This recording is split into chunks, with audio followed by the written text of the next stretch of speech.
we're going to be contrasting the Tower of Babel with the kingdom of God. And to do that, we're going to be looking at a couple of Jesus' parables in chapters 21 and 22 of the book of Matthew. Chad, would you go ahead and read for us? Starting 21:33. Listen to another parable. There was a landowner who planted a vineyard and put a wall around it and dug a winepress in it and built a tower and rented it out to vine growers and went on a journey. When the harvest time approached, he sent his slaves to the vine growers to receive his produce. The vine growers took his slaves and beat one and killed another and stoned a third. Again, he took another group of slaves larger than the first, and they did the same thing to them. But afterward he sent his son to them, saying, They will respect my son. But when the vine growers saw the son, they said among themselves, This is the heir. Come, let us kill him and seize his inheritance. They took him and threw him out of the vineyard and killed him. Therefore, when the owner of the vineyard comes, what will he do with those vine growers? They said to him, He will bring those wretches to a wretched end, and will rent out the vineyard to other vine growers who will pay him the proceeds at the proper seasons. Jesus said to them, Did you never read in the Scriptures, the stone which the builders rejected? This became the chief cornerstone. This came about from the Lord, and it is marvelous in our eyes. Therefore I say to you, the kingdom of God will be taken away from you and given to a people producing the fruit of it. And he who falls on this stone shall be broken to pieces, but on whomever it falls, it will scatter him like dust. When the chief priests and the Pharisees heard his parables, they understood that he was speaking about them. When they sought to seize him, they feared the people, because they considered him to be a prophet. So one of the things that I find really compelling about this story that Jesus tells is that when you first read this, it just appears to be a story about Jesus and the lack of respect that he's given, right? He tells the story about this guy who owns a vineyard. And in owning the vineyard, the people who are working the vineyard rebel against him, and they have no respect for the people, the employees, we'll say, that God sends to collect. And he then says, well, I'll send my son. And so when we first read this, it appears to be a story about the lack of respect for any of the employees of God, or the lack of respect even for his son. However, I don't know that that's really the lesson that we should draw from this parable. I don't think it ever occurs to the workers in the vineyard the kind of hell that they're bringing down on themselves. So if you're let's say you're the guy who has rented this vineyard out, and you say, well, I'm not going to pay the owner, and I'm going to tell all my guys that if the owner shows up, don't pay this guy. If he sends any of his emissaries, don't pay them. In fact, we're going to beat them, and we're going to do this. Do you think that there's any recognition of a problem with this particular plan? It may be a little short-sighted. Okay.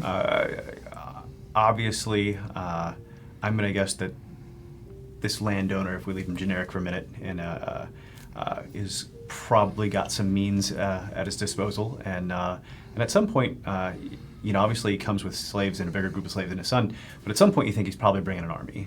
Right. So part of the problem is that this guy had the resources to own the vineyard, to build it up, and you have not had those resources, and so it seems foolish to maybe decide to take that on. And let's say that the owner decides that rather than risk an open confrontation, is there another way that the owner could bring judgment on this situation? That maybe the people who are running the show, and by people running the show, I mean the guys who have leased the vineyard. There's got to be a guy in charge of that process, right? There's got to be a guy who said, I'm going to lease this vineyard. Then he hires the rest of we'll call him middle manager. Is there a way that God could bring judgment on middle manager and those below him without actually intervening himself? Sort of. It's been my experience that there's always a reward for bad behavior, and it's usually quite a natural consequence to it. Right. And I can think of personal examples that I'd really rather not get into, but it seems to follow quite naturally, and often it doesn't take too long for those consequences to become apparent. Right, and so it's worth exploring how that works. And, one of the problems that you immediately encounter is what kind of value hierarchy is middle manager setting up? Right, what is so basically the idea of a contract is no longer going to be respected. What holds the people to their word? So we can look at it this way.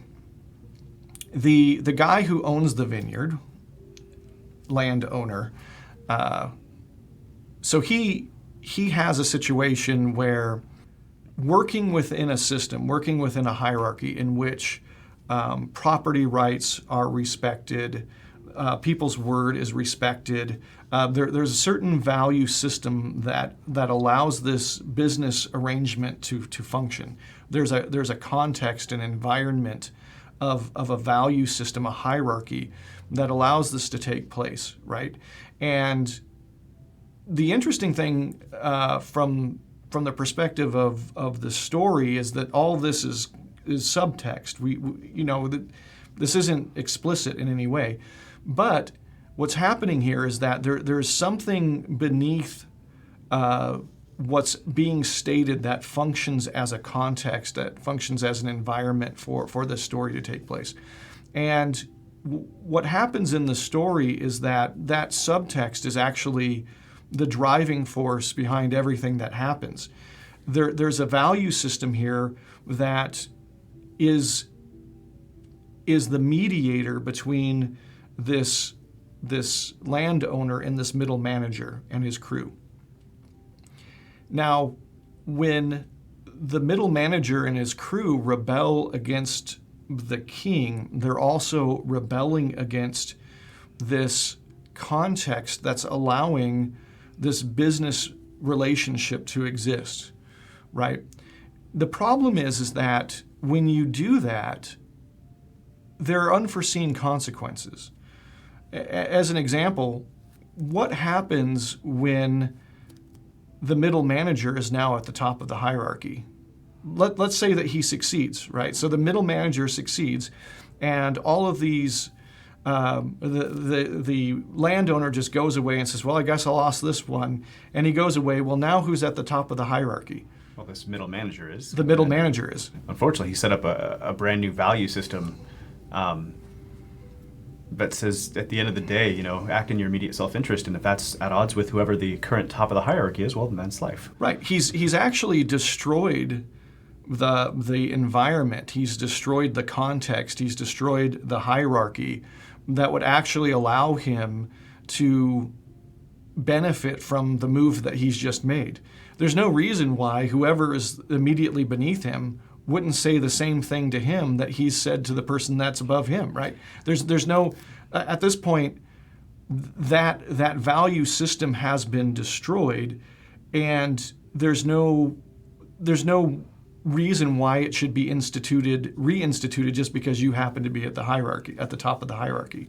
So in his mind, he just wants the fruit that he saw this landowner getting, and thinks, well, if I just take his spot at the top of the hierarchy and leave everything else exactly the same, but he doesn't realize that that's completely impossible. Right, because you can't leave everything else the same. Or, in a sense, maybe everything else will be the same, and you'll just be replaced by the next guy in line, right? Depending on how you mean the same. But basically, there's no way for this system to function. Now, the reason I think that this might be kind of the point of the parable is what happens at the end of the parable. So when the parable is finished, there's religious leaders there. And what happens with the religious leaders? They obviously realize it's about them. They're not happy. Yeah, they realize it's about them, but what can they do about it? Nothing. Nothing, right? Why can they do nothing about it? It actually tells us in the story. When they sought to seize him, they feared the people because they considered him to be a prophet. Right. So why can't they do anything about the guy who's at the top of the hierarchy?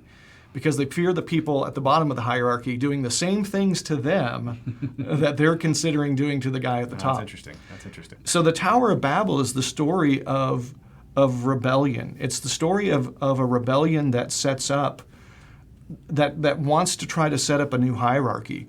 If there is such a thing as beauty, some people will be beautiful and some won't, but that idea of beauty exists for everybody.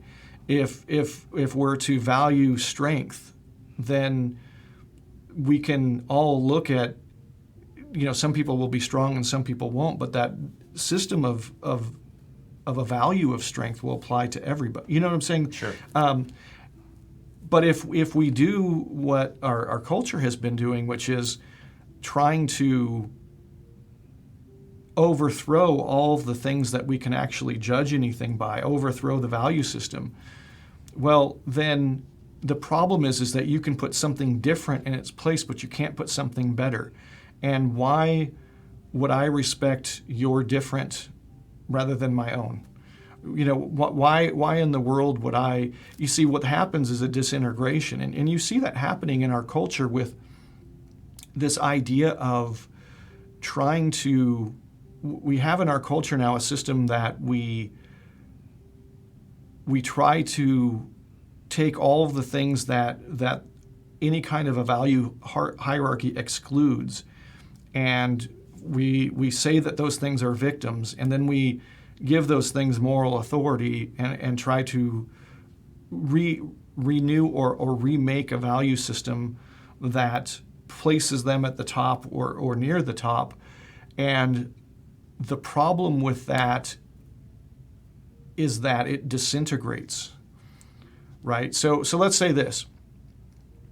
Let's say that I am not the strongest guy in the world. So make-believe here. Right, Okay. yeah, it's complete make-believe. So let's say that I'm not the strongest guy in the world. And so I don't really like the strength hierarchy. So I say, well, it's not going to be based on strength anymore. It's going to be based on, something that I feel like I'm really good at. The problem is that once we've done that, what do we have to then do for you if that new, let's say hair? Well, that's right. Yeah. We can't have a hierarchy based on hair. Right, So, right. Maybe it could be about lack of skin pigment or something Right. like that. And So lack of skin pigment or lack of hair, right? and we can go. So now all of a sudden, how many hierarchies do we have? We don't have one hierarchy that acts as a judge of us all. We actually now have hundreds of hierarchies, thousands of hierarchies, millions of hierarchies, and we actually see this taking place with the whole idea of pronouns.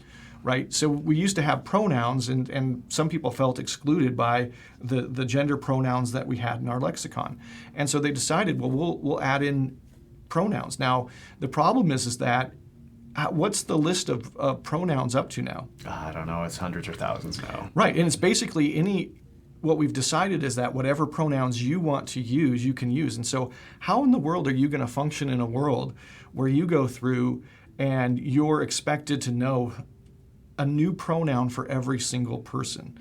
And sometimes I was watching a video where a girl was going through and she would wear bracelets based on how she felt at that day or that moment, because it changed throughout the day. And based on her bracelets, you were supposed to know which pronouns to use. And sometimes she would wear multiple bracelets. How in the world, imagine multiplying that by every person that you know.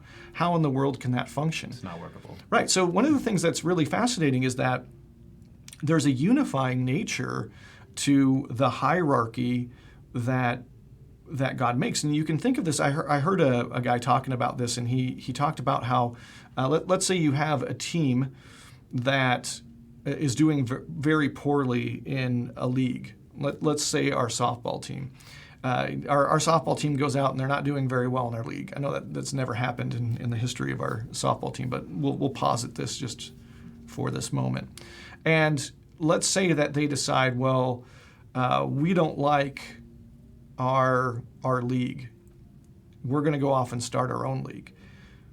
How well do you think that's going to work? At first, probably not very well, because you're going to have a league with one team in it. They're going to have to draw others away. But then they could say, well, we don't like our coach. And see, what the interesting thing is, at every level of the hierarchy, the thing that's at that level provides unity for everything below. right? The team has unity because they all have the same coach. Does that make sense? Okay. And the different teams have unity because they're all in the same league. And what happens when you rebel against those things is that you lose the unity that thing provided in the hierarchy. And so the story of the Tower of Babel and the disintegration that it causes is part of what's going on here in this parable is Jesus is actually showing this disintegration in action as these religious leaders are rebelling against God the Father and his Son, and are in turn afraid of the rebellion that's going to come up from the bottom. Because again, once this process of disintegration starts, there's no reason why it should continue.